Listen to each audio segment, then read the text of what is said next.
Oke, baik. Selamat pagi Bapak dan Ibu dan juga saudara-saudara sekalian. Assalamualaikum warahmatullahi wabarakatuh. Waalaikumsalam warahmatullahi Senang sekali saya wabarakatuh. rasanya Waalaikumsalam dapat warahmatullahi wabarakatuh. menyapa Bapak dan Ibu meskipun melalui layar begitu ya, tetapi semoga ini tidak mengurangi kebersamaan kita pada hari ini untuk dapat berdiskusi dan juga sharing terkait dengan topik yang akan kita bahas pada hari ini. Dan berbicara sedikit terkait dengan penulisan karya tulis ilmiah Bapak dan Ibu dan juga saudara-saudara sekalian, ataupun penulisan hasil penelitian. Memang kemudian bagi sebagian dari kita memang ini menjadi sesuatu yang berat, sesuatu dan bahkan kemudian ini terkadang juga menjadi beban bagi kita untuk menuliskan atau menghasilkan karya tulis ilmiah, apalagi jika kemudian ini harus dipublikasikan di dalam jurnal-jurnal internasional misalnya. Tetapi mau tidak mau beban ini ataupun kemudian demand yang kita miliki terkait dengan hal tersebut memang harus dipenuhi, apalagi jika kemudian mengingat bahwa ini juga digunakan sebagai salah satu syarat misalnya untuk kelulusan bagi mahasiswa S2 ataupun S3 misalnya, ataupun juga menjadi kewajiban bagi dosen yang merupakan bagian dari tridharma perguruan tinggi tentunya, dan juga sebagai syarat untuk kenaikan pangkat bagi guru. Oke. Namun ketika kemudian kita berbicara kaitannya dengan perbedaan penulisan karya tulis ilmiah, baik itu dalam bahasa Indonesia ataupun bahasa Inggris, Bapak dan Ibu dan juga saudara-saudara sekalian, memang ada perbedaan yang mendasar kaitannya dengan hal tersebut. Dan sebenarnya perbedaan yang paling mendasar itu memang terletak pada tenses. Namun kemudian ada sebagian besar dari kita, sebagian besar dari masyarakat Indonesia yang kemudian menganggap bahwa tenses ini merupakan kalimat. Padahal sebenarnya kalau kemudian kita berbicara tentang tenses, maka tentu saja hal ini berkaitan dengan perubahan kata kerja. Apakah kemudian kata kerja yang digunakan itu dalam bentuk present misalnya, ataukah kemudian dalam bentuk past ataupun future. Dan sebelum kemudian kita membahas secara detail terkait dengan beberapa hal kaitannya dengan topik kita pada hari ini bersama dengan narasumber yang juga sudah hadir di samping saya pada hari ini, ada beberapa hal yang ingin saya sampaikan terlebih dahulu Bapak dan Ibu, kaitannya dengan tata tertib dari acara pada hari ini, di mana kami meminta kepada Bapak dan Ibu serta saudara-saudara sekalian untuk dapat mengaktifkan fitur video dan menonaktifkan mikrofon selama kegiatan berlangsung. Sekali lagi kami mohon, kami minta kepada Bapak dan Ibu untuk dapat mengaktifkan fitur video agar kami tentunya nanti juga bisa menyapa Bapak dan Ibu sekalian yang ada di layar, barangkali yang ada yang jauh di sana kita belum pernah bertemu karena kemudian adanya pandemi yang kemudian tidak memungkinkan bagi kita untuk bertemu, tetapi melalui webinar ini barangkali memang kita memiliki kesempatan untuk bisa bersapa melalui kegiatan pada hari ini. Kemudian di awal bergabung, Bapak dan Ibu sebagian nampaknya tadi juga sudah memperkenalkan diri melalui forum chat dengan menyebutkan nama dan asal instansi. Dan bagi Bapak dan Ibu dan juga saudara-saudara sekalian yang belum memperkenalkan diri, silakan untuk bisa menyapa teman-teman yang juga sudah bergabung di sini dengan menyebutkan nama dan juga asal instansinya. Kemudian bagi Bapak dan Ibu yang mengikuti webinar melalui Zoom ini, tentunya nanti di akhir acara dapat mengajukan pertanyaan pada kolom chat dengan cara mengetik tanya, sekali lagi dengan cara mengetik tanya, dilanjutkan dengan menuliskan nama, asal instansi, dan juga pertanyaan secara ringkas dan jelas. Tentunya kami nanti akan memilih pertanyaan siapa atau pertanyaan mana yang nanti memang akan dijawab oleh pemateri kita pada hari ini. Kemudian yang tidak kalah penting yang akan kami sampaikan kepada Bapak dan Ibu sekalian adalah bahwa link presensi kehadiran dan juga sertifikat akan kami umumkan di akhir acara. Sekali lagi, link presensi kehadiran dan juga sertifikat akan kami umumkan di akhir acara. Dan tanpa harus menunggu lama untuk sesi pertama pada kali ini, Pak Dodi Mulyadi ini sudah hadir di samping saya, Bapak dan Ibu sekalian. Beliau ini merupakan doktor muda di Universitas Muhammadiyah Semarang, lulus pada tahun 2015 ya Pak Dodi ya? 2018. Oke.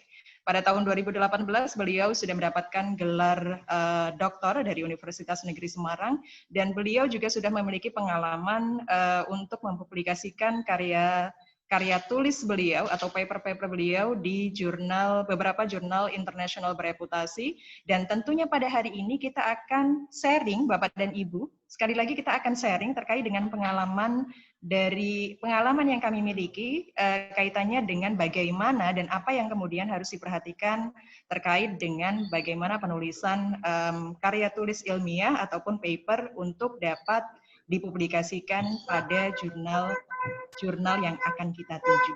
Dan tanpa harus menunggu lama, untuk sesi pertama kali ini, Pak Dodi, disilakan untuk menyampaikan materinya.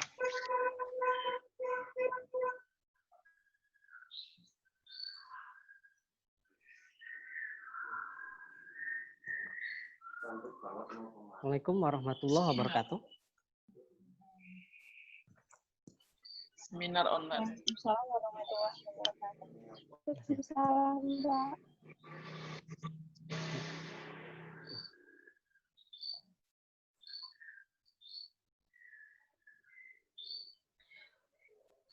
Assalamualaikum warahmatullahi wabarakatuh. Bismillahirrahmanirrahim. Sebelumnya saya ucapkan terima kasih kepada panitia yang sudah menyelenggarakan webinar yang diselenggarakan oleh Muhammadiyah Language Center atau UPT Bahasa Asing Universitas Muhammadiyah Semarang. Kemudian saya ucapkan terima kasih kepada Bu Aimah sebagai moderator dan sekaligus pemateri hari ini.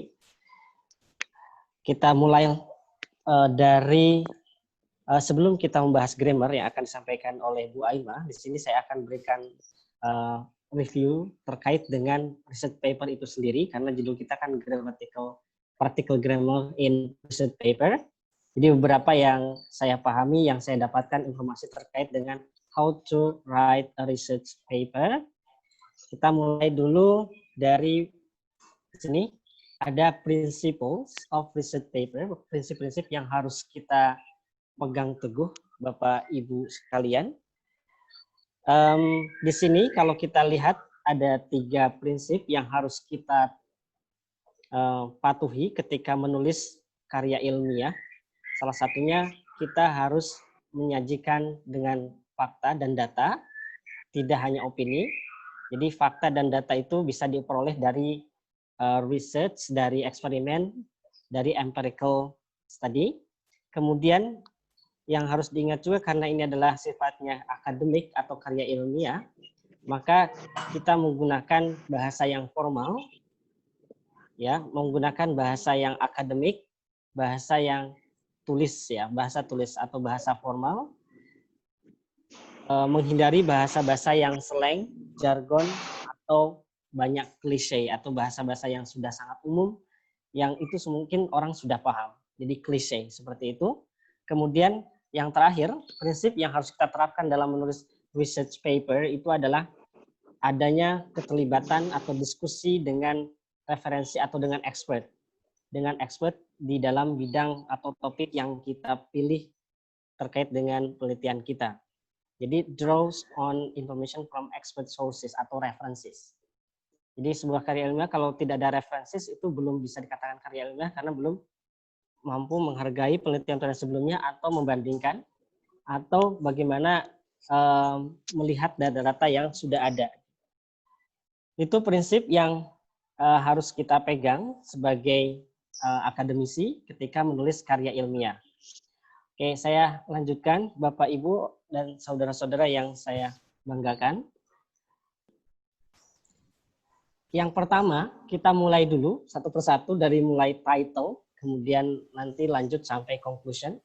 Pertama di title, sama-sama kita belajar juga di sini. Kadang-kadang ini adalah menjebak, tetapi title tersebut, kalau di sini kita ada ringkasan bahwa dalam title itu mestinya ringkas dan menjual, karena pertama kali orang melihat atau mau membaca tulisan kita pasti diawali dengan yang namanya judul terlebih dahulu. Apakah judulnya tersebut misalkan sesuai dengan penelitian yang akan mereka tulis? Ya, kita ini prinsipnya bagaimana menulis, ya. Berarti penelitiannya dalam artian penelitian sudah selesai, di mana kita akan menulis sebuah research paper. Maka dengan adanya title yang bisa dicari kata kuncinya, kemudian mesin pencarinya bisa mencari data yang hampir sama dengan penelitian yang akan ditulis oleh si peneliti, maka ini akan menjadikan mudah dan menjadikan artikel kita lebih bisa jadikan referensi. Sekedar informasi saja Bapak Ibu dan saudara-saudara semuanya, bahwa ketika misalkan dalam proses di institusi, artikel yang kita punya kemudian disitasi itu akan menambah poin, khususnya dalam poin bagaimana akreditasi di prodinya. Itu ya, yang harus kita ingat bahwa dalam artikel ilmiah, maka judul tersebut adalah judul yang memang disajikan untuk dibaca oleh semua orang secara global, tidak hanya dibaca misalkan kalau kita buat proposal penelitian atau membuat skripsi misalkan, di sini ada adik-adik mahasiswa, itu kan laporan. Tapi kalau artikel ilmiah lebih ke sajian atau laporan yang dipublikasikan, yang semua orang di sana berhak baca, berhak tahu, gitu ya. Maka yang harus dihindari untuk yang lagi nulis misalkan skripsi atau tesis gitu ya, judul proposal pasti itu harus dijauhkan dari namanya judul artikel. Kemudian lokasi pun itu biasanya kalau dalam artikel tidak dimasukkan di judul, karena kalau dengan adanya lokasi pasti akan membatasi penelitian kita. Ya, lokasinya misalnya di Semarang, berarti kan orang lain, kenapa saya harus baca ini karena itu hanya di Semarang. Contoh seperti itu ya. Ini akan membatasi orang untuk membaca artikel kita. Jadi location biasanya di artikel ilmiah itu dihindari. Apa pentingnya title ini? Kalau kita lihat yang pertama, title itu harus summarize the main idea, reflect the content simply. Jadi judul yang bagus itu mestinya merefleksikan dari isi secara mudah dipahami gitu ya, secara simple. Kemudian concisely statement. Jadi harus dengan lebih ringkas, padat, jelas gitu ya. Kemudian fokus pada main topiknya. Di title ini sendiri tadi sudah saya katakan, you opportunity to attract the reader's attention. Pertama kali orang lihat artikel kita pasti dari judulnya. Setelah judul baru abstrak. Tapi title itu akan sangat menentukan orang mau baca atau tidak, atau bahkan Anda mau menerbitkan jurnal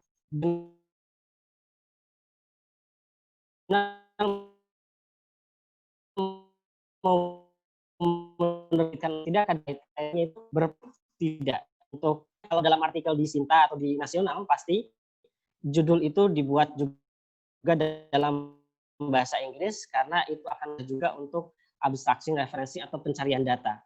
Selain ada bahasa Indonesianya, kalau itu artikel dalam bahasa Indonesia pasti juga ada tulisan atau ada translate-nya ke dalam bahasa Inggris. Artikel title sama abstrak biasanya sama keyword. Itu karena untuk pencarian data. Tadi dijelaskan bahwa dalam artikel ilmiah menghindari yang namanya abbreviation dan jargon. Jargon-jargon yang memang itu tidak standar atau tidak baku. Kecuali abbreviation yang sudah standar. Contoh kalau dalam ilmu bahasa itu ada EFL, English Foreign Language, ya, itu bisa. Tapi kalau jargon-jargon yang itu memang tidak standar, itu dihindari di title. Itu contoh di sini ada misalkan title sendiri, ada tambahan di sini, misalkan title-nya dalam bentuk tanda tanya juga bisa, bentuk kalimat tanya. Does technological pedagogical content knowledge impact on the use of ICT in pedagogy? Contoh seperti itu dalam tanda tanya, ini akan menarik pembaca untuk ya mencari tahu jawabannya. Contoh seperti itu ya.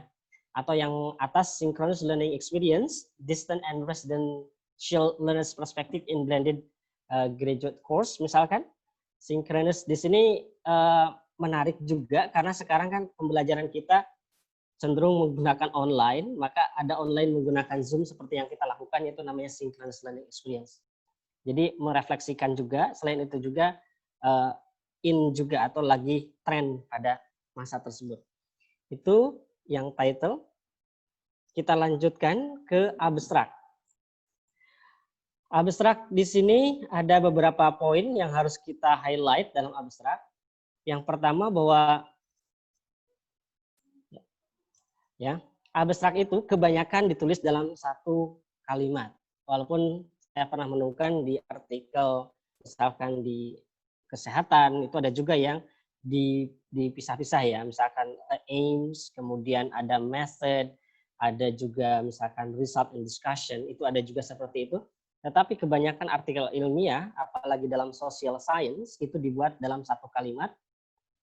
Biasanya kalau di hasil dama implikasi atau di discussion juga nanti fokus pada temuan-temuannya, sehingga orang merasa, wah ternyata ada kontribusinya ketika orang membaca artikel tersebut. Sama tadi saya katakan, karena ini awal orang membaca atau mau membaca artikel kita, pastinya menjadikan sebagai abstracting sama indexing juga, maka kalau dalam artikel dalam bahasa Indonesia, misalkan di Sinta atau artikel di Nasional, pasti abstrak sama title juga dalam bahasa Inggris. Abstrak sama title ini adalah sama-sama seperti semacam kita jualan, jadi ini adalah advertisement atau iklan, bahwa ternyata artikel kita adalah artikel yang bisa berkontribusi, artikel yang sesuai dengan trennya. Maka di sini disarankan untuk strongly influence, bisa memberikan pengaruh, karena ini advertisement ya. Yang paling penting juga interesting and easy dalam penyajiannya. Menarik tetapi mudah juga dipahami. Lagi-lagi tadi jargon sama uncommon abbreviation itu kita hindari. Sama ada prospective readers. Kalau ini adalah sebuah advertisement, pasti pembaca itu akan paham, berarti artikel itu cocok dengan bidang dia, gitu ya. Kemudian selanjutnya adalah a brief and comprehensive. Jadi walaupun singkat tetapi padat di sana. Ketika lihat di abstrak kita sudah tahu secara umum keseluruhan apa, kemudian apa sih sesuatu yang poin penting dari penelitian tersebut. Dan jangan lupa juga bahwa ini adalah membantu si pembaca atau si peneliti yang akan membaca artikel kita untuk survey the contents of the article quickly. Kalau misalkan kita meneliti seperti meta-analisis atau literature study, pasti salah satunya untuk kriteria exclude artikel atau kriteria artikel itu tidak berhubung atau tidak, itu salah satunya mereka untuk menentukan artikel berkaitan atau tidak, salah satunya adalah melihat di abstrak. Kalau abstrak tidak berkaitan, maka langsung dikeluarkan dari daftar referensinya. Belum baca semuanya itu. Jadi membantu reader supaya tidak harus baca semuanya karena waktu kan. Jadi efisiensi waktu, mereka dengan baca abstrak sudah tahu bahwa artikel tersebut berhubungan atau tidak dengan penelitian yang mereka lagi akan tulis.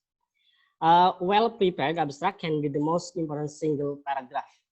Sayangnya ketika menulis abstrak, kadang-kadang kita kan tulis abstrak itu di akhir, kemudian waktunya juga sangat last minute, sehingga ya ditulis aja pada umum. Padahal ternyata ini adalah sebuah iklan, maka harus well prepared dalam menulis abstrak. Seperti itu. Selanjutnya, kita masuk pada bagian terkait dengan, oke ini masih ya. Biasanya tadi cukup satu kalimat, yang jelas strukturnya, structure-nya terdiri dari background and information. Kebanyakan seperti itu, tapi ada juga yang langsung ke aims and importance atau the goals. Ada juga background information itu sebenarnya untuk menarik lah bahwa ini adalah artikel yang jelas background-nya, kemudian trennya juga lagi in di sana. Kemudian aim and important, research method, sama di sana ada dalam research contribution itu termasuk result and discussion, sama its value atau implication, di sana bisa masuk di conclusion ya. Itu fokus pada temuan penting. Jadi karena temuan itu kadang-kadang banyak, maka yang kita cantumkan adalah temuan-temuan yang memberikan kontribusinya. Jadi tidak semuanya bisa masuk hasil dan ya hasilnya di abstrak. Itu yang saya pahami. Ini tadi Bu Aimas juga sudah memberikan introduction bahwa hari ini kita sharing. Mudah-mudahan Bapak Ibu juga nanti bisa berkontribusi atau saling memberikan masukan juga hari ini. Selanjutkan ke keywords. Keywords ini salah satu yang harus ada, gitu ya. Dan itu wajib ada karena keyword itu membantu orang juga untuk mencari artikel kita berkaitan dengan penelitian yang mereka lagi tulis atau tidak. Secara umum, keyword itu terdiri dari 3 to 5 words, tapi ada juga yang 6. secara umum ada 3-5 kata. Yang harus diperhatikan adalah avoid words with the broad meaning, jangan terlalu luas gitu ya. Misalkan keywordnya kalau dalam bahasa Inggris keywordnya English, cuma English saja itu mungkin tidak membantu orang untuk mencari artikel apa sih yang berkaitan. Tapi mestinya adalah yang spesifik. Misalkan kalau kita menelitinya di English for specific purposes, maka itu adalah keywordnya. Keywords itu walaupun namanya keywords tapi bisa frase juga. Yang penting bisa masuk atau bisa merujuk pada artikel yang si peneliti akan cari.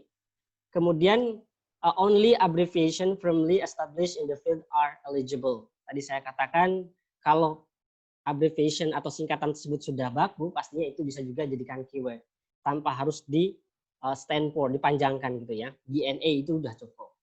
Kemudian kalau di bahasa itu ada EFL, ada TEFL, itu juga sudah bisa karena orang sudah paham singkatan secara umum. Yang paling penting nanti awal akhirnya juga ketika kita merujuk pada sebuah jurnal, pasti kita melihat GFA atau Guideline for Authors, gitu ya. Karena Guideline for Authors itu menentukan artikel kita sesuai dengan kriteria yang mereka minta atau tidak. Walaupun secara umum kan seperti itu aturan jurnal, tapi pada dasarnya ketika kita merujuk pada sebuah jurnal pasti akan sangat penting juga untuk melihat guideline for authors. Oke, kita lanjutkan Bapak Ibu semua masuk ke introduction. Di introduction ini di sini ada 3 bagian mulai dari designing research area, kemudian ada design the specific area of the study, sama describe our own study gitu ya, describe our goals in that research. Yang pertama mulai dari designing research areas. Di sini kita mulai dari namanya make a central claim atau secara umum kita itu penelitiannya masuk di wilayah mana. Kemudian di pembahasan terkait apa itu masuk di make a central claim. Contoh, recently there has been considerable interest in Islamic Syariah, misalnya seperti itu ya. Recently there has been considerable research, contoh seperti itu ya, banyak penelitian-penelitian terkait dengan apa itu menunjukkan bahwa kita itu sebenarnya penelitiannya masuk di wilayah yang sebenarnya orang sudah meneliti ini, walaupun nanti di akhir kita akan mengisi di mana kita akan mengisinya, ya. In recent years, a number of scholars have re-examined the role of Islamic law and state.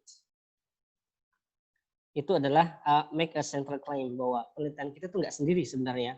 Penelitian yang orang itu sudah juga meneliti di sini.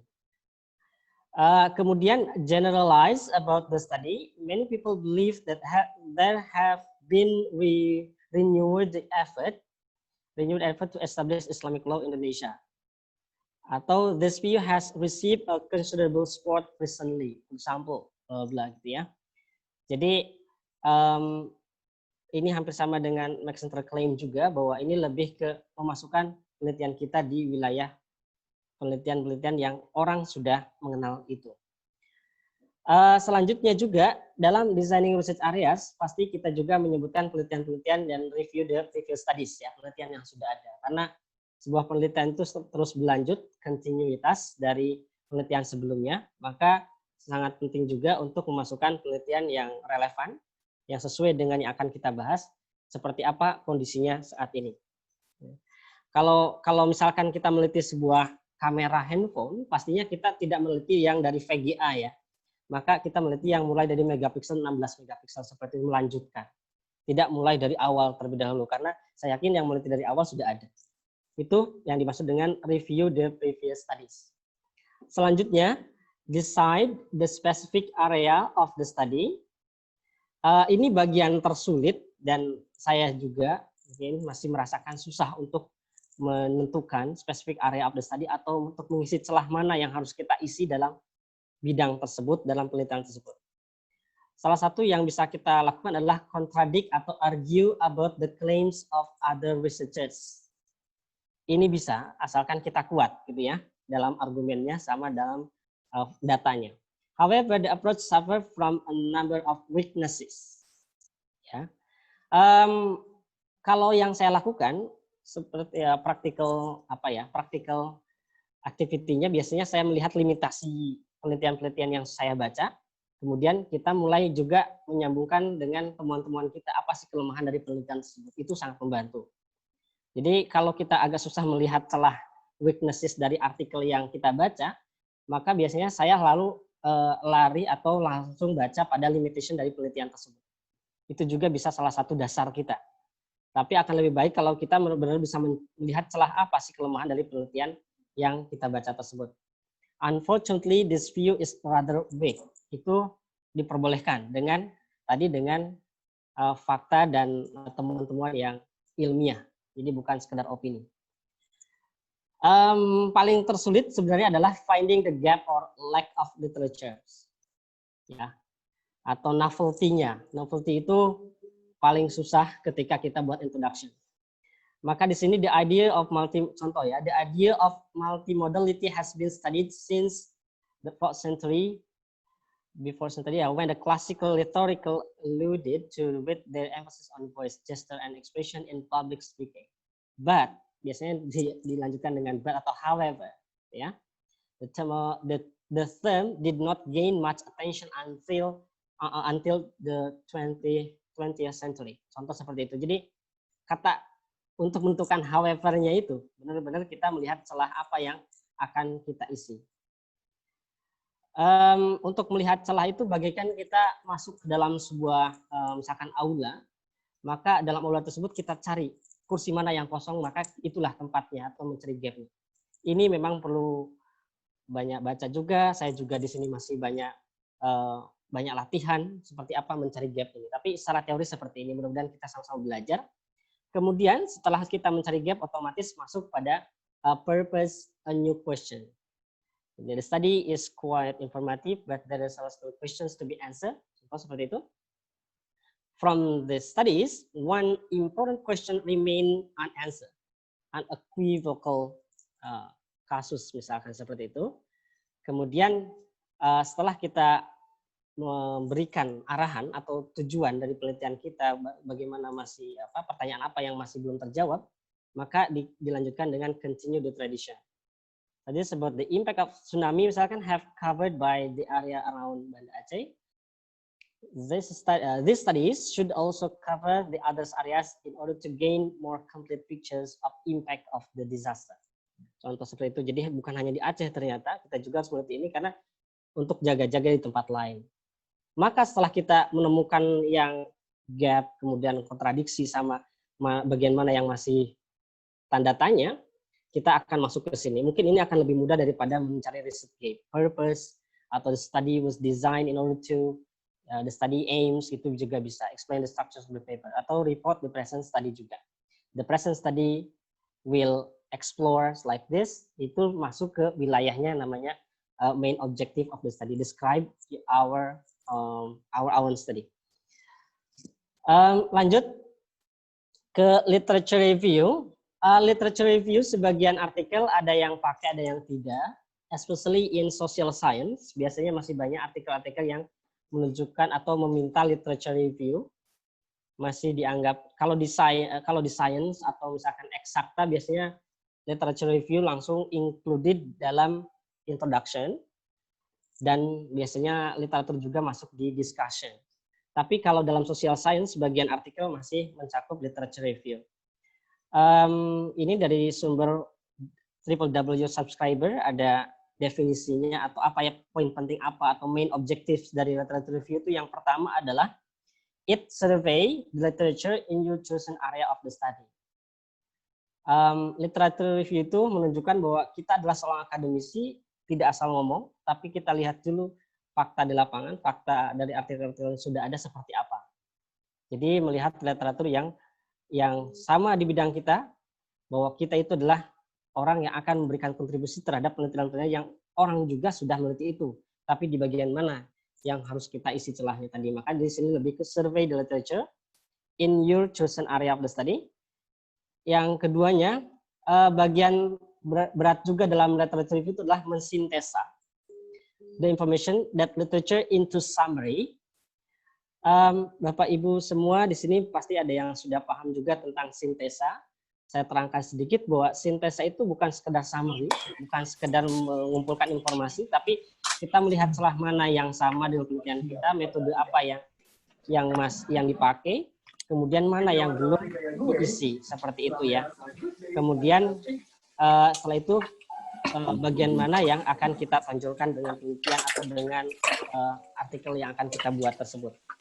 Kemudian nomor 3 itu adalah critical analysis, critical review. Sama critical review itu kita juga tidak hanya melihat strengths ya, tapi juga kita melihat weaknesses ya. Gather by identifying gaps in current knowledge. Ini hampir sama PR-nya dengan di introduction tadi, melihat gaps yang harus kita isi di sana. Dan terakhir present the literature in organized way. Itu ya. Itu untuk literature review. Saya lanjutkan pada ini ya, pada criteria of source in selection.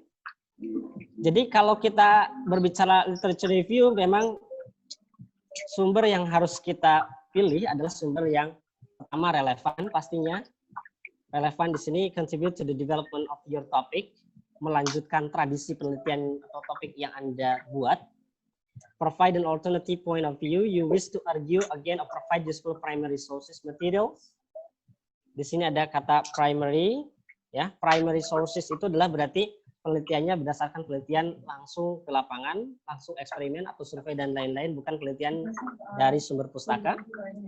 Kemudian selanjutnya adalah authority.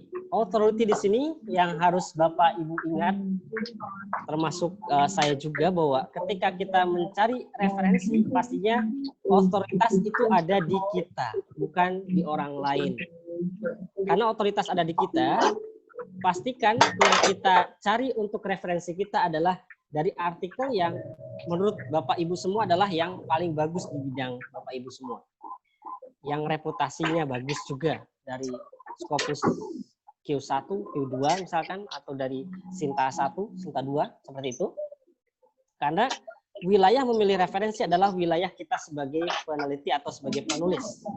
Jadi mumpung ini adalah wilayah kita, maka kita carilah yang reputable journal, reputable article, reputable journals, ya, artikel dari reputable article. Kemudian dievaluasi, kemudian we use extensively a source materials, dan sudah direview, jelas lah. Biasanya kalau yang udah reputasi jurnalnya pastinya sudah direview dengan baik. Currency research still influence in the area, dan masih berpengaruh. Selanjutnya, structures yang harus kita ikuti dalam literature review. Secara umum seperti ini, bahwa ada introduce, topic, problem, and the context within it is found, sesuai dengan topik yang akan kita bahas. Kemudian masuk ke body. Body di sini examine past research in the area highlighting methodological, theoretical developments, area agreement, continuous areas. Kemudian state clearly how your work builds on atau respond to earlier works.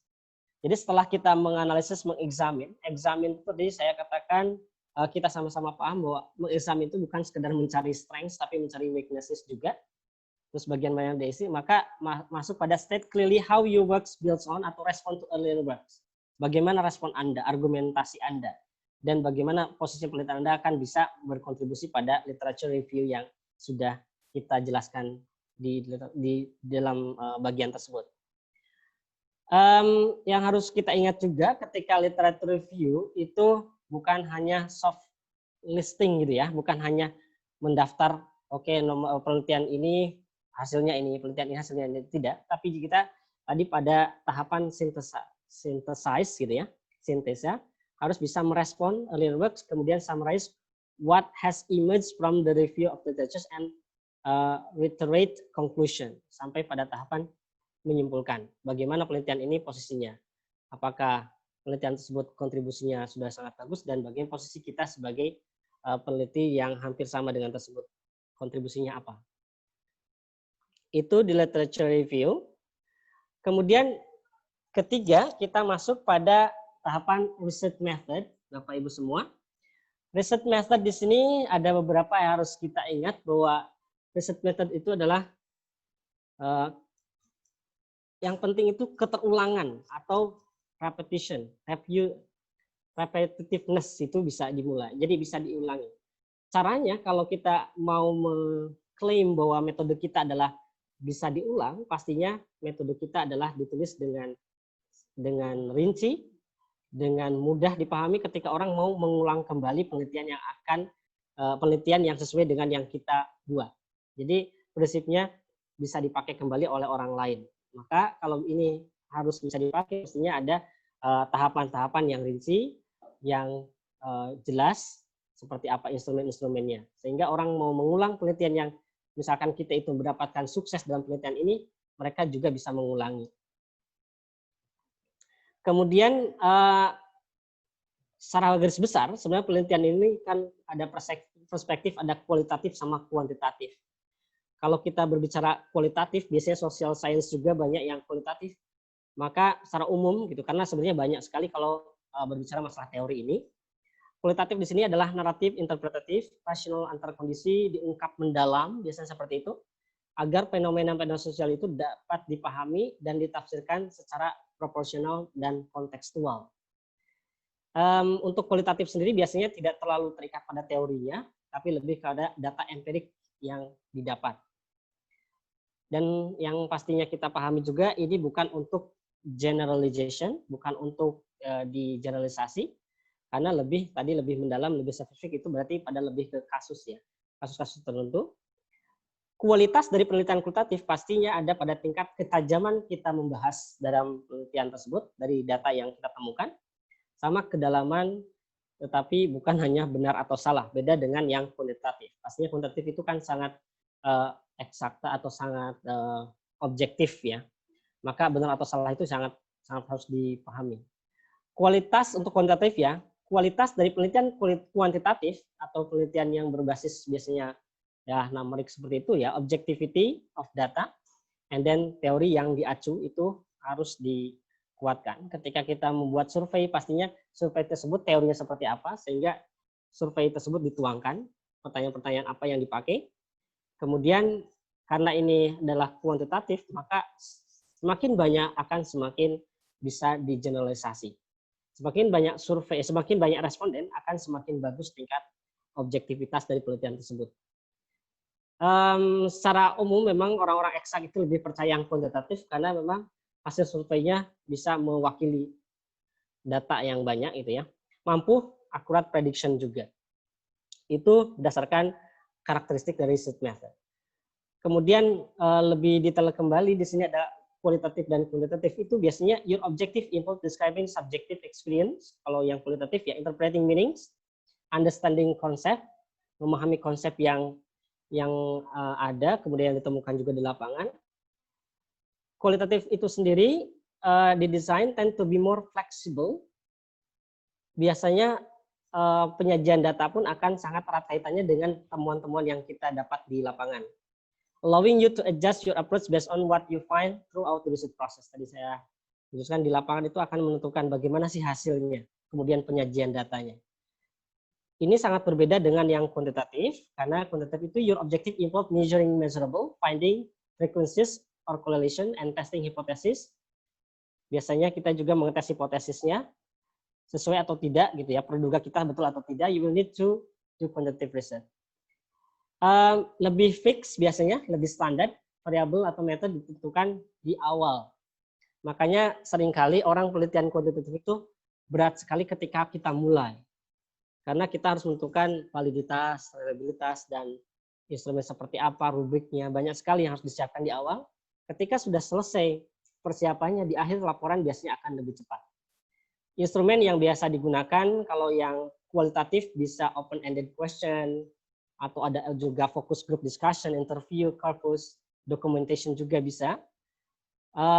Video recording juga documentation di sana. Kalau yang kuantitatif biasanya ada questionnaire, test, atau data-data yang bersifat numerik. Ini contoh ya, ketika kita mau survei pasti harus dipertimbangkan how many respondent, how will you distribute the survey, how will you design the questionnaire. Itu harus tergambarkan sehingga kita akan menulis metodenya. Kalau itu penelitian survei, orang bisa mengulangi kembali dengan urutan-urutan yang kita buat di metodologi kita. sekedar informasi saja. Nah, kalau misalkan itu panjang metodenya atau mungkin survei itu orang harusnya tahu nih survei kita itu apa, maka bisa juga kita memberikan linknya dari misalkan Google Drive atau dari file share gitu yang ada di online, sehingga orang ingin tahu apa sih kelampiran kita itu bisa juga menggunakan link, atau ada juga yang appendix kalau itu jurnalnya mengizinkan. Biasanya dengan link ada sudah cukup kalau sekarang. Link merujuk pada survei apa yang kita pakai gitu ya. Jadi tidak harus di sana kalau poin-poinnya, cuma secara umum instruksinya disebutkan. Interview juga sama, how will you select participants? Kemudian where and when will the interview take place, di mana tempatnya jelas. Di sana kalau interview harus juga dijelaskan protokolnya seperti apa. Itu sama juga yang eksperimen pastinya, di mana tempatnya, bagaimana mengukurnya, validitas dan lain-lainnya. Dan biasanya juga ada yang namanya secondary data atau penelitian pustaka. Kalau penelitian pustaka ini biasanya mengacu pada dari mana sumbernya, apakah sumbernya dari online, kalau sekarang mungkin online, kemudian datanya juga diambil dari mana gitu ya, kontennya seperti apa, tahun berapa juga biasanya kita tentukan, dari tahun 2000 sampai 2020. Itu ya. Lanjut di sini. Ini saya kira hampir sama dengan tadi karena datanya kualitatif bisa SPS dan lain-lain. Saya lanjutkan ke result. Result di sini where you report the main finding of your research and briefly observe how they relate to your research question.